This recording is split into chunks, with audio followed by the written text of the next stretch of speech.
Olá, meus irmãos, vamos retomar nossos estudos do Livro dos Espíritos, essa doutrina espírita tão confortante, tão acalentadora para os nossos problemas, para as nossas aflições. Hoje nós estamos na pergunta número 400, que trata do título Emancipação da Alma. Como outrora, nos vídeos passados, a gente estava estudando, nós vimos o esquecimento do passado. Então eu começo aqui indagando, negritando, vamos dizer assim, esse ensinamento. Nós estudamos que o esquecimento do passado é de certa forma necessário. Então ficou uma impressão até os nossos estudos de agora que Deus teria nos tirado essa condição, Ou algumas pessoas incrédulas poderiam dizer: nossa, mas Deus tirou a lembrança do passado, isso não é justo. Então, a emancipação da alma, ao meu ver, Daniel, eu entendo que a emancipação da alma é um artifício, vamos dizer assim, desculpa essa palavra mundana, mas seria uma oportunidade que Deus nos deixou para que, durante o sono, ou seja, durante a emancipação da alma, nós, espíritos imperfeitos, que esquecemos as coisas do passado, esquecimento do passado, durante o sono podemos ter contato com a espiritualidade.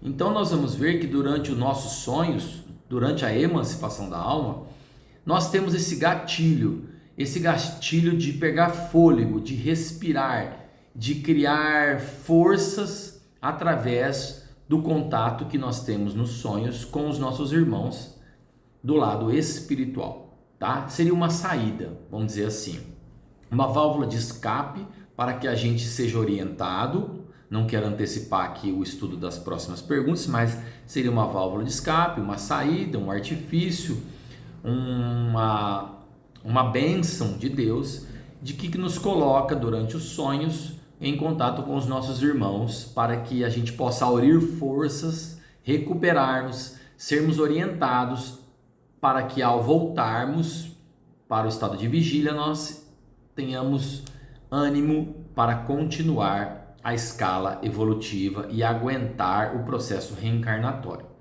A pergunta número 400 do Livro dos Espíritos pergunta se o espírito encarnado permanece voluntariamente em seu envoltório corporal. Por que permanece voluntariamente? Ele é forçado? Ele gosta de estar? A pergunta, a resposta ela é objetiva, ela é rasa. Por quê?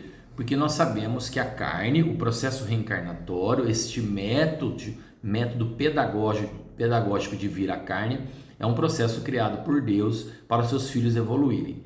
Queiramos ou não, nós temos que passar por esses processos de vinda até a carne, como um planeta escola, como um processo pedagógico. Então, falar que voluntariamente a gente gostaria de estar encarnados, se nós somos ou temos uma clara evidência ou somos de certa forma evoluídos, nós sabemos que a carne é um cárcere, que a carne é uma prisão, que a carne é um jeito de forçar-nos a evoluir. Então, quando o espírito já vai se alimentando de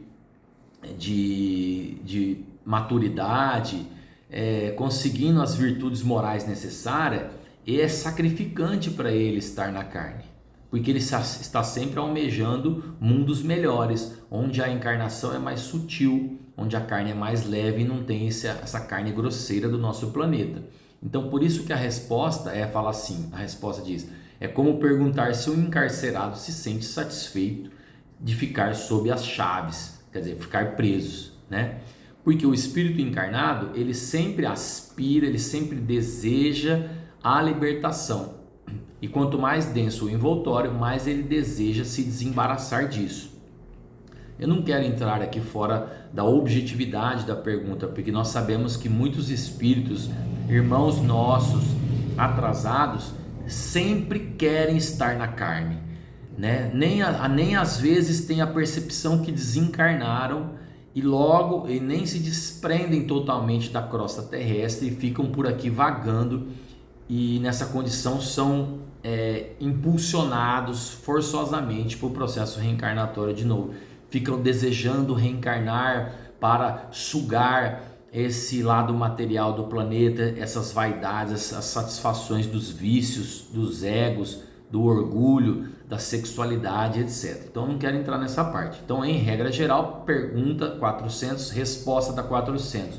O espírito sempre deseja, porque ele, de forma um processo, estando um pouco evoluído moralmente, ele antevê a felicidade dos irmãos, dos eleitos em outros planetas. Então, ele não gosta de ficar encarcerado.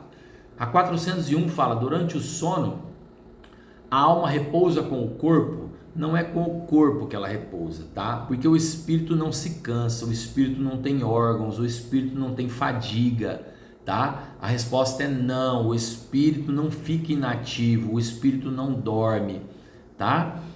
O que o espírito carrega com ele é uma matéria quintessenciada, sutil, que a gente chama de perispírito, que é mais ou menos o que dá a forma ao corpo, a esses caracteres que nós temos.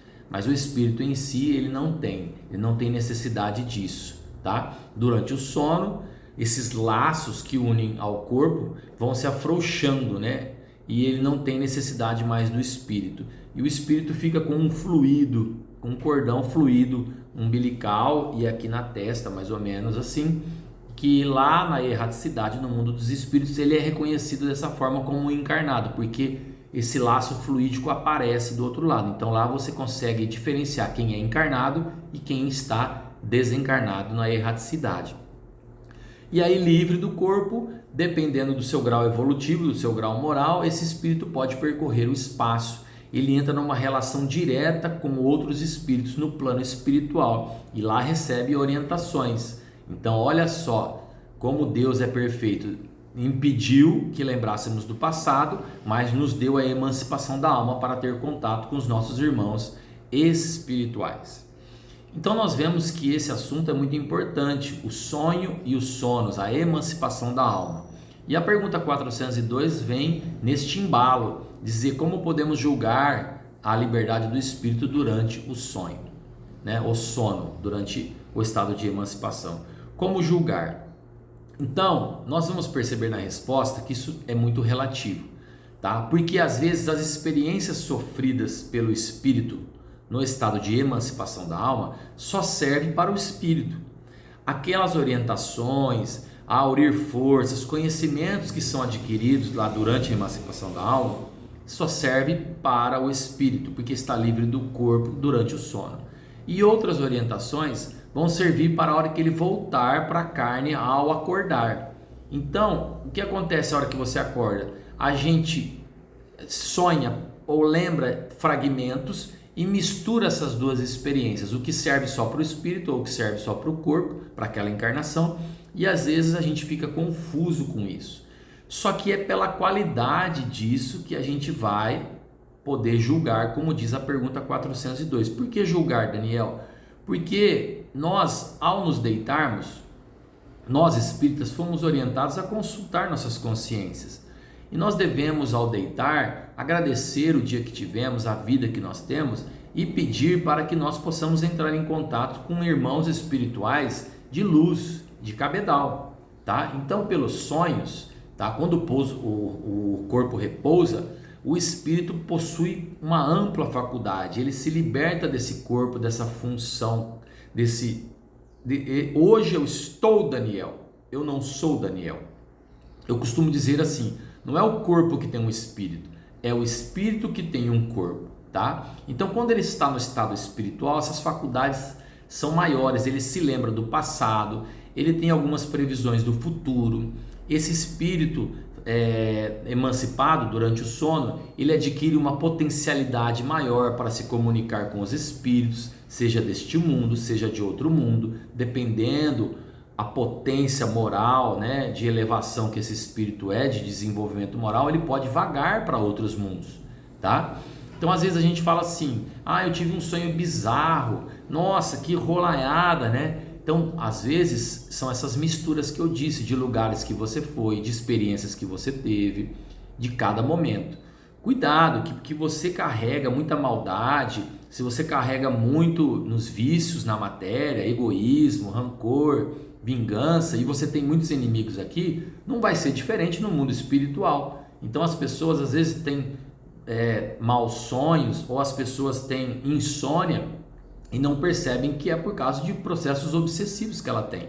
E lá do outro lado ela continua se encontrando com os inimigos que não deixam a pessoa ou a pessoa que está dormindo ter bons sonhos, por exemplo, né?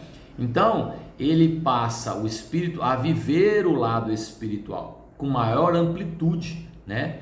E o livro fala que nós, homens, somos muito egoístas, né? Achamos que nós somos donos da verdade, nós acreditamos ser muito sábios, né? E a gente às vezes nem tem resposta para aquilo que acontece durante os nossos sonhos, tá? Então a doutrina espírita explica que o sono e os sonhos durante o sonho é uma libertação parcial do corpo, momentânea. Os espíritos, cedo ou tarde, vão se encontrar com familiares, com espíritos afins e também com seus inimigos, tá? Então, no mundo espiritual, eles participam de reuniões para realinhar o que nós estamos fazendo aqui na Terra. Olha, meu irmão, você está tomando um caminho errado, né? Por isso que as pessoas falam assim, durante o sono, o travesseiro é o melhor companheiro para se tomar uma decisão do outro dia, né?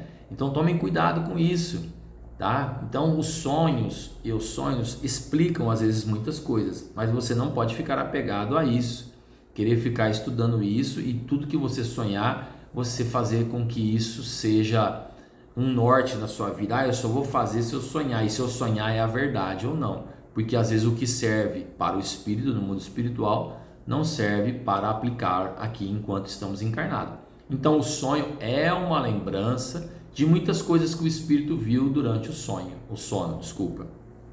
tá?